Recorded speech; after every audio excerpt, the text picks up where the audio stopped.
இது Deepak Ravichandran share market சக்ஸஸ்ல இருந்து.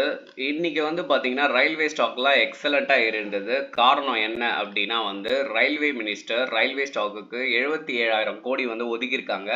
So உங்களுக்கு தெரியும் இந்தியாவில் இல்லை, வேர்ல்டு லெவலில் இந்தியா தான் வந்து பார்த்தீங்கன்னா ரயில்வே நெட்ஒர்க்கில் பெருசு. ஸோ இன்னும் அந்த நெட்ஒர்க்கை டெவலப் பண்ணுறதுக்காக இவ்வளோ அமௌண்ட் வந்து ஒதுக்கியிருக்காங்க. ஸோ இது மட்டும் இல்லாமல் ரயில்வே ஸ்டாக்ஸ் வந்து பார்த்தீங்கன்னா 2022 to 2023 பயங்கர ரேலியில் இருந்தது. அதுக்கப்புறம் வந்து பார்த்தீங்கன்னா ரொம்பவே டவுன் ஆயிடுச்சு. ஏன்னா எந்த பட்ஜெட்லையும் ரயில்வேஸ் பற்றி பெருசாக ஃபண்டு ஒதுக்கலை. ஆஃப்டர் தட் ரொம்ப நாள் கழிச்சு இப்போ ஒதுக்கியிருக்காங்க. ஸோ இது வந்து டெக்னிக்கலாக எப்படி இருக்குன்றத நம்ம பார்க்க போகிறோம். ஸோ இந்த நியூஸ் டீட்டெயிலாக வேணும் அப்படின்னா சிஎன்பிசி டிவியில் இருக்குது, நீங்கள் டேரெக்டாக போய் படித்து கவுன் த்ரூ பண்ணிக்கோங்க. ஸோ விஷயம் என்னென்னா இவ்வளோ கோடி இருக்கிறதால நிறைய இன்வெஸ்டர்ஸ் இப்போ வந்து இன்வெஸ்ட் பண்ண ஆரம்பிச்சிருக்காங்க. ஸோ நம்ம மெயினாக ஃபோக்கஸ் பண்ணுறது டெக்னிக்கல் அனலைஸ், அது எப்படி இருக்குது அப்படின்ற மாதிரி பார்க்க போகிறோம். ஓகேங்களா? ஸோ ஷேர் எவ்வளோ டவுனில் இருந்திருக்கு, இப்போ எவ்வளோ மூவ்மெண்ட் எடுக்க போகுது, இது எல்லாமே நம்ம பார்க்க போகிறோம் ஒன் பை ஒன்னாக. ஸோ வாங்க பார்க்கலாம்.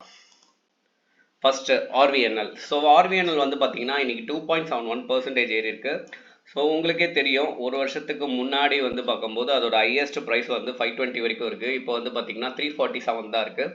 ஸோ இன்வெஸ்டர்ஸ் இங்கே இன்வெஸ்ட் பண்ணியிருக்கிறதால இங்கே புல்லிஷ் கேண்டில் ஃபார்ம் ஆயிருக்கு. எனக்கு தெரிஞ்சு இந்த ஸ்டாக் வந்து ஒரு 360 வரைக்கும் போகிறதுக்கான எல்லா வாய்ப்புகளும் இருக்குது. நெக்ஸ்ட் வந்து ரயில்டெல், என்னோட ஃபேவரட் ஸ்டாக்னு சொல்லலாம்.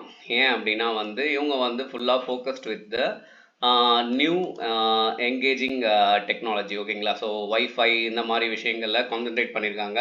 Railway network. ஓகேங்களா?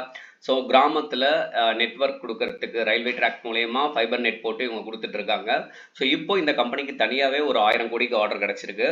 ஸோ அந்த ரீசனால் இன்னைக்கு இந்த ஸ்டாக் வந்து பார்த்தீங்கன்னா 6%, விச் மீன் 7% வரைக்கும் மேலே ஏறி 6.70 மூவ் ஆன் ஆயிருக்கு. ஸோ எனக்கு தெரிஞ்சு 425 ஆர் 500 போகிறதெல்லாம் ரொம்ப ஈஸியாக போய்டும்னு நினைக்கிறேன். ஸோ நெக்ஸ்ட் வந்து பார்த்தீங்கன்னா இர்கான். ஸோ இர்கான் அப்படின்னு சொல்லும்போது பார்த்தீங்கன்னா 320 இந்த ஸ்டாக் இப்போ வந்து பார்த்தீங்கன்னா 183க்கு தான் ட்ரேட் ஆகிட்டு இருக்கு. ஸோ நல்ல வேல்யூவில் இருக்குது, 100 வேல்யூவில் இருக்குது. ஸோ இவங்களுக்கு ஆர்டர்ஸ் நிறைய கொடுத்துருக்காங்க. ஸோ அந்த ரீசனால் இன்னைக்கு புல்லிஷ் என்கல்ஃபிங் ஆகி ஸோ எனக்கு தெரிஞ்சு 200 வரைக்கும் போகிறதுக்கான எல்லா வாய்ப்புகளுமே இருக்குது. எஸ். ஸோ ரயில்வே ஸ்டாக் ஏன் அப்படின்னும் போது வந்து பார்த்தீங்கன்னா it's a government based stock. So PSU stocks இது எல்லாமே. ஸோ அந்த காரணத்தால் வந்து ட்ரஸ்டபுளாக வந்து இன்வெஸ்டர் வந்து இது தைரியமாக இன்வெஸ்ட் பண்ணுவாங்க. ஏன்னா கவர்மெண்ட் ரிலேட்டட் ஸ்டாக்காக இருக்கிறதால எந்த ஸ்டாக்காக இருந்தாலுமே நீங்கள் ஒரு அனலைஸ் பண்ணி இன்வெஸ்ட் பண்ணுங்கள். ஏன்னா அனலைஸ் பண்ண தெரியலனா இங்கே வராதிங்க. ஏன்னா ஷேர் மார்க்கெட் பொறுத்த வரைக்கும் எவ்வளோ ரிஸ்க் இருக்கோ அவ்வளோ ரிவார்ட்ஸ் இருக்குது. ஸோ எந்த ஷேரும் வந்து உங்கள் நாலேஜ் இல்லாமல் எப்படி இது மூவ்மெண்ட் ஆகும்னு தெரியாமல் வாங்காதீங்க, யார் சொன்னாலுமே. ஓகேங்களா? ஸோ நம்ம ஷேர் மார்க்கெட் சக்ஸஸ் பொறுத்த வரைக்குமே இந்த மாதிரி நியூஸ் வந்ததுன்னா கொஞ்சம் எலாபரேட்டடாக டெக்னிக்கலை பற்றி பேசுவோம்.